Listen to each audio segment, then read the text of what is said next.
ಸ್ನೇಹಿತರೆ ಎಲ್ಲರಿಗೂ ನಮಸ್ಕಾರ. ಸೊ ಕೆಲವೊಂದು 20 ದಿನಗಳ ಹಿಂದೆ ನಮ್ಮ ಒಂದು ವಿನ್ಫಿನಿತ್ ಅಗ್ರಿಕಲ್ಚರ್ ಪ್ರಾಡಕ್ಟ್ನ ಕೊಟ್ಟಿದ್ವಿ. ಸೊ ಇಲ್ಲಿ ಒಂದು ಕೋಲಾರ ಡಿಸ್ಟ್ರಿಕ್ಕು ತುರಂಡಹಳ್ಳಿ ಒಂದು ಹಳ್ಳಿಯಲ್ಲಿ ನಮ್ಮ ಒಂದು ರೈತರಿಗೆ ಪ್ರಾಡಕ್ಟ್ನ ಕೊಟ್ಟಿದ್ವಿ. ಸೊ ಇಲ್ಲಿ ಟೊಮೊಟೊನ ಇವತ್ತು ಪ್ರಾಡಕ್ಟ್ನ ಕೊಟ್ಟಿದ್ದಾರೆ. ಯಾವ ಥರ ರಿಸಲ್ಟ್ ಬಂದಿದೆ, ಹೇಗೆ ಬಂದಿದೆ ನೋಡ್ತಾ ಹೋಗೋಣ. ಸೊ ಜೊತೆಗೆ ನಮ್ಮ ರೈತರುಗಳು ನಮ್ಮ ಜೊತೆಲೇ ಇದ್ದಾರೆ. ಸರ್ ನಿಮ್ಮ ಹೆಸರು? ರಾಜು ಅಂತ. ಸರ್ ಏನೇನು ಪ್ರಾಡಕ್ಟ್ನ ಬಳಸಿದ್ದೀರಾ ಸರ್? ನಮ್ಮದು ಕಿಸಾನ್ 100, ಓಕೆ, ಯೂನಿಕ್, ಹಾಂ, Kisan gold. Okay. Yes sir, ಈ ಪ್ರಾಡಕ್ಟ್ನ ಎಷ್ಟು ದಿನಗಳಿಂದ ಬಳಸ್ತಾ ಇದ್ದೀರಾ? ಏನು ಅನ್ನಿಸ್ತಿದೆ? ಏನು ಒಂದು ತಿಂಗಳಿಂದ. ಓಕೆ, ಪರವಾಗಿಲ್ಲ, ಒಳ್ಳೆ ರಿಸಲ್ಟ್. ಹಾಂ. ಎಸ್ ಸರ್, ಕೊಡೋದಕ್ಕಿಂತ ಮುಂಚೆ ನಿಮ್ಮ ಮೈಂಡಲ್ಲಿ ಯಾವ ಥರ ಇತ್ತು? ಓಕೆನಾ, ಈಗ ಯಾವ ಥರ ಅನ್ನಿಸ್ತಿದೆ ಯೂಸ್ ಮಾಡಿದ್ಮೇಲೆ? ಪರವಾಗಿಲ್ಲ, ಒಳ್ಳೆ ಕ್ರಾಪ್. ಓಕೆ. ಎಸ್ ಸ್ನೇಹಿತರೆ, ಸೊ ಯಾವ ಥರ ರಿಸಲ್ಟ್ ಬಂದಿದೆ ಅದನ್ನ ನಾವು ನೋಡ್ತಾ ಹೋಗೋಣ.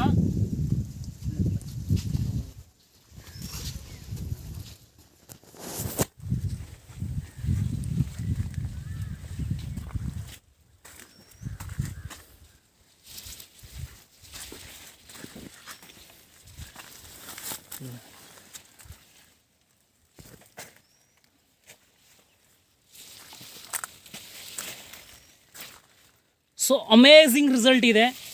ಸೊ ಒಂದೊಂದು ಗಿಡದಲ್ಲಿ ಇನ್ನೂ ಕೂಡ ಶಾಂಪಲ್ ಕೂಡ ಕಟ್ ಮಾಡಿಲ್ಲ. ಹೆಚ್ಚು ಕಮ್ಮಿ 2 kg 3 kg ಕಾಣಿಸ್ತಿದೆ. ನೀವು ನೋಡ್ತಾ ಹೋಗ್ಬೋದು.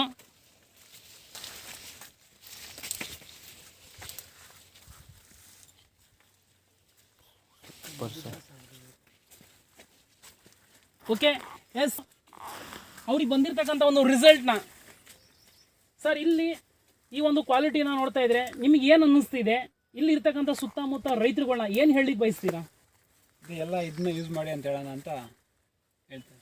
ಓಕೆ. ಸೊ ಅದ್ರ ಜೊತೆಗೆ ಇನ್ನೊಬ್ರು ನಮ್ಮ ರೈತರು ಇದ್ದಾರೆ. ಸೊ ಅವ್ರಿಗೆ ಏನು ಅನ್ನಿಸ್ತಿದೆ ಈ ಒಂದು ಕ್ವಾಲಿಟಿನ ನೋಡಿ? ಸರ್ ನಿಮ್ಮ ಹೆಸರು? ಸರ್, ಇವನು ಆರ್ಗ್ಯಾನಿಕ್ ನಿಮ್ಮ ಪ್ರಾಡಕ್ಟ್ ಯೂಸ್ ಮಾಡಿದ್ದಾನೆ. ಓಕೆ, ನಾನು ಯೂಸ್ ಮಾಡಿಲ್ಲ. ಮುಂದಕ್ಕೆ ನಾನು ಯೂಸ್ ಮಾಡಬೇಕು ಅಂತ ಅನ್ಕೊಂಡಿದ್ದೀನಿ ಸರ್. Okay, thank you. ಜೊತೆಗೆ ಕೆಲವರಿಗೆ ತುಂಬಾ ಒಂದು ಡೌಟ್ಸ್ ಇರುತ್ತೆ. ಓಕೆನಾ? ಸೊ ನಮ್ಮ ಒಂದು ರೈತರದ್ದು ಫೋನ್ ನಂಬರ್ ಕೂಡ ಹೇಳಿಸ್ತೀನಿ. ಸರ್ ನಿಮ್ಮ ಫೋನ್ ನಂಬರು ಏನಕ್ಕಂದರೆ ಕೆಲವ್ರಿಗೆ ಒಂದು ಕ್ಲಾರಿಟಿ ಬೇಕಾಗುತ್ತೆ. ನಾವು ರೈತರ ಜೊತೆನೇ ಮಾತಾಡಿ ಡಿಸ್ಕಸ್ ಮಾಡಬೇಕು ಅಂತ ಕೆಲವರು ಇರ್ತಾರೆ. ಹಾಗಾಗಿ ಸರ್ದ ಒಂದು ಫೋನ್ ನಂಬರ್ನ ಕೂಡ ಹೇಳೋಣ. ಸರ್ ನಿಮ್ಮ ಫೋನ್ ನಂಬರ್ ಹೇಳಿ ಸರ್. 9480458193. ಎಸ್ ಸ್ನೇಹಿತರೆ, ನಿಮ್ಗೆ ಏನಾದರೂ ಒಂದು ಮಾಹಿತಿ ಬೇಕಾದರೆ ಈ ನಂಬರಿಗೆ ಕಾಲ್ ಮಾಡಿ ನೀವು ಕಾಂಟ್ಯಾಕ್ಟ್ ಮಾಡ್ಬೋದು, ಯಾವ ಥರ ರಿಸಲ್ಟ್ ಬಂದಿದೆ ಅಂತ ಹೇಳಿ. Okay, thank you sir. ಬಾ, ಇಲ್ಲ ಅಂದ್ರೆ ನಮ್ಮ ಮನೆ ಹತ್ರ ಬಾ, ಹಿಂಗೆ ಹೋಗೋಣ. Amazing result. ನಮ್ಮ ಮನೆ ಹತ್ರ ಬಾ, ಹಿಂಗೆ ಹೋಗೋಣ.